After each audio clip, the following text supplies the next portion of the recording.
Footsteps behind you as you enter the woods. Night draws back its cape. Light illumines your path.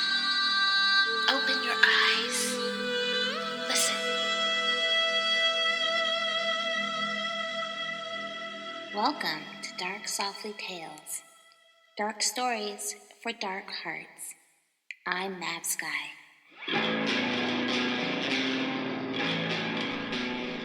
Good evening and welcome to your nightmares and favorite storytelling podcast, Dark Softly Tales. I'm your host, Mav, and here we are, folks, at the last part of The China Doll. If you are just tuning into the show, go back and listen to episodes 1 and 2 of this 3-part series. If you are a returning listener, thank you so much for coming back and for your support. A fun little history lesson.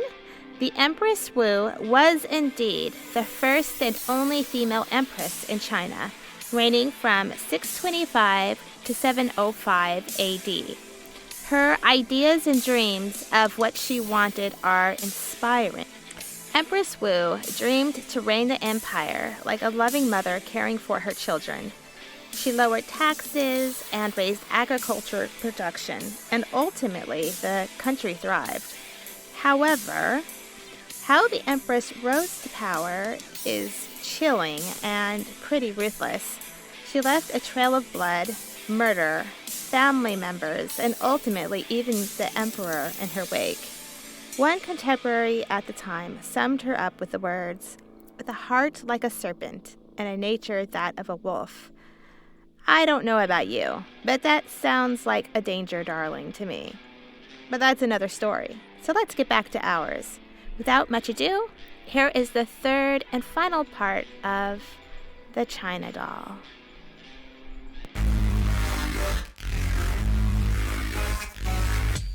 Take my hand and hang on tight as we journey into the dark softly.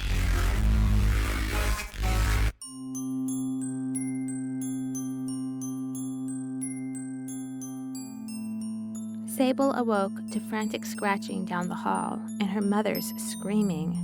When she rushed out of the room, the first thing she saw was blood. Her mother was on her knees in a nightdress in the hallway, crying as she rocked a silent, bloody baby, Jeffrey, in her arms. There were police sirens in the driveway, and then loud knocks on the door. Sabel walked toward her mother. It felt like slow motion. She willed her feet to move faster, but they only moved slower, carrying her into the hallway. She reached for her mother, but then the police were there in scary black clothes and flashlights. They swept about her mother, barking orders, and then they were picking up Sabel, wrapping her in a blanket, carrying her down the hallway to the living room, where they set her down by the bookcase. She was too shocked to cry, but she could feel the tears slide down her cheeks, the tremble of her lips as the men in black clothes asked her questions. Sabel avoided eye contact with the scary men, but glanced up at the China doll. The box was gone, and the doll stood against her pole, her face tilted down at Sabel. She held a finger to her lips. Shh. Sabel's stomach fluttered when she noticed a smear of blood on the China doll's cheek. She suddenly stood. The police officer went to grab her, but she dodged his hands, dove between his legs, and ran straight to her mother in the kitchen. Her mother opened her arms and held her, and they both cried as a siren blared outside and the scary men kept asking questions. Nighttime again. Sabel nestled against her mother on the couch, mother's arm protectively drawn over her. She stared into the soft-looking flames of the fire, wishing the same thing as her mother. They wished Daddy was here. Sabel glanced at the China doll on the bookcase. She hadn't moved all day, but stayed in the same position with her finger pressed against her lips. Sabel said, "I put her in the box." Her mother's voice was faint and far away. "Last night, I took her out in case your dad came home." Her voice drew tearful again. "I didn't want him to see it put away, and think you didn't like it." She began to cry again, only to quiet into exhaustion. Sabel felt butterflies flutter in her tummy, and suddenly she knew that it wasn't a rat who had done that to Jeffrey. It was the China doll. She had the urge to look at the doll again, but resisted, squeezing her eyes shut. They were safe. As long as she and Mother were in the living room together with the police officers around them, they were safe. Occasionally, Sabel felt her mother's chest tighten as she quietly sobbed into Sabel's hair. 2 police officers sat in the kitchen, talking about YouTube videos of a screaming goat. They both laughed. The radio said something, and Sabel heard one of them get up and walk into the living room. "Ma'am?" Mother and Sabel both looked up from the fire. Mother sat up, bringing Sabel with her, making sure to keep one arm around her. "Yes?" she asked. The police officer told her the news, and she hugged Sabel, crying. Sabel hugged her back. Daddy would be here in the morning, a whole 2 days early because of the tragedy. Scratch, scratch, scratch. Sabel opened her eyes. Her mouth trembled. It trembled because she had heard this noise before, and she knew what it meant. Scratch, scratch, scratch. Sabel laid in her own bed now. The door was open just a smidgen. She slid out of the blankets and tiptoed softly on the carpet. Sabel had just placed her eye to the opening when she saw a tiny shadow run from the hall and into her mother's room. Its tiny ivory hand catching at the edge of the door, crimson nails clawing the surface as she disappeared into the darkness of her mother's room. Sabel felt the tremble expand from her core outwards. Every limb shook and shivered uncontrollably. She opened her mouth to scream, to call out, but her mother's screams cut her off. The 2 officers were in the hall with their guns drawn. One shoved Sabel into her room and shut the door. Sabel heard them kick in her mother's door and begin to fire their guns. Daddy came home early, but it was too late. After the memorial, they went back home. Daddy yanked down the yellow tape off the front door, never minding the fancy suit he was in, and they walked inside. It smelled bad, like rotten fish. Sabel put her coat sleeve over her nose as he picked her up. She wrapped her arms around his neck and he carried her into the living room. Daddy glanced around. Sabel knew what he was looking for, so she pointed at it. The China doll posed on the bookcase just off to the left of the stand. One delicate hand was drawn above her head, the other held behind her back. She stood on tiptoe as if in dance. Her red dress floated around her, lighter than air. Her face beamed, dark eyes gloating as if she had accomplished something that she was very proud of. Sabel could hear the tremble in Daddy's voice when he asked in his quiet, gentle manner, "Where's the box?" Sabel pointed, and Daddy set her down. She reached for the box on the bottom shelf. He took it, removed the lid, and when he did, the note he had written to Sabel fell to the carpet. He picked up the China doll and roughly slammed her into the box. I tossed in Daddy's note before he slipped the lid on top. He grasped the edge of the bookshelf and shook. Sabel sensed he was about to cry, so she patted his back just as Mother used to do for her when Sabel would cry. And when Daddy's fancy hat fell to the floor, Sabel picked it up. He whispered, "It's just a doll." Sabel whispered so the doll wouldn't hear, "It's alive, Daddy. I saw it go into Mommy's room." Daddy turned and looked at Sabel, his eyes wide and dark. He nodded. "I believe you."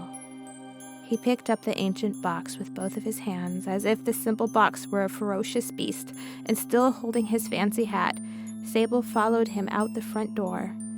They walked under gray clouds and over wet grass to the old shed. Sabel hadn't seen her mother after the incident. She hoped they had not flushed her body to the afterlife. She was afraid, if there was an afterlife, her mother would come back with torn, meaty flesh and hollowed-out eyes and want to chop her up for stew. Daddy nailed the box shut. 4 nails on the short sides of the box, 8 nails on the long sides. He turned to Sabel. a question in his eyes. Is this enough to keep her in? Sabel glanced around the shed, scrunching her face, thinking. A long, empty toolbox beneath some shelves caught her eye. She pointed. Daddy immediately knew what Sabel was thinking. He knelt, placing the wooden box inside the larger steel toolbox. Then he closed the lid and put a heavy lock on the latch. Daddy looked up at Sabel. She nodded, and then replaced the fancy hat back on his head. He stood and picked up the toolbox with one hand and held her hand with the other. She knew where they were going without having to ask. They drove 4 hours to the beach. The sun was sinking into the ashy clouds when they arrived, and the tide was all the way out. A few gulls cried when knocking empty shells over in the sand. Daddy sat Sabel in the pickup bed, and she watched him walk out into the wet sand, carrying the heavy toolbox with him. When he finally reached the water, the clouds had lifted some. The setting sun cast a bloody glare over the sky, reflecting off the water. Sabel shivered and crossed her arms over her chest. She thought of the warmth of her mother's arms, the smell of her hair, the gentle expression in her eyes. The wish suddenly came to her before the toolbox left her father's hands. I wish Mommy came back. She clasped her hands over her mouth as if she had spoken the wish out loud. She tried to unthink it, unwish it, but she couldn't. Even from here, Sabel sensed the china doll stir, raise her sharp, gleaming fingernails to the wood of the box, and begin to claw. She closed her eyes and could hear it. Scratch, scratch, scratch. The splash was loud when the toolbox hit the water. Sabel hoped with all her heart that the sea would catch up with the toolbox in its cold, frothy arms and whisk it away. She prayed that she and Daddy would drive far enough away, so far that her wish wouldn't come true. Sabel tried to erase it from her mind when her daddy came trotting back over the sand. He hugged her, put her in the front seat of the pickup, and they drove off to the bloody sunset. She asked him, "Did the doll really bring luck to the Empress Wu?" Her daddy was very silent before answering. "Do you know how she became Empress?" Sabel shook her head. He said, "All her brothers were murdered in their sleep." Sabel turned and looked at him, feeling even more dread in her heart. Daddy said, "But I don't want you to worry about that.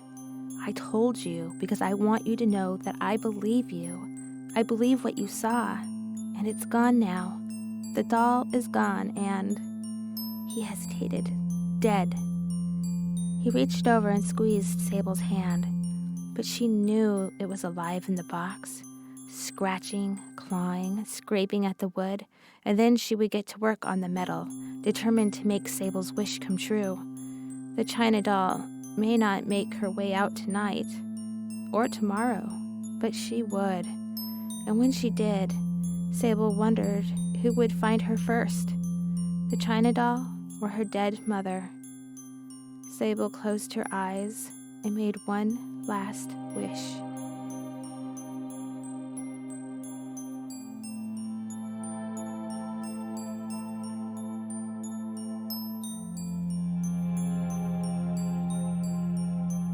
Thanks for tuning into the show.